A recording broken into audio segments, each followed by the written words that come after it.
เศรษฐกิจพอเพียงรอเลี้ยงชีวาเป็นปรัชญา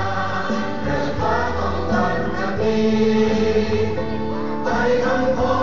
งภูมิใจใครเป็นใครจนวันนี้พระองค์ผู้มีพันที่คุ้มครองไทยไปทำของภูมิใจใครเป็นใคร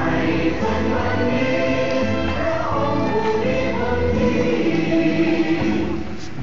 รถ1 2 3ทดสอบโอเค1 2 3 4 5 1 2 3 4 5ทดสอบ1 2 3เอาไม่ได้ครับ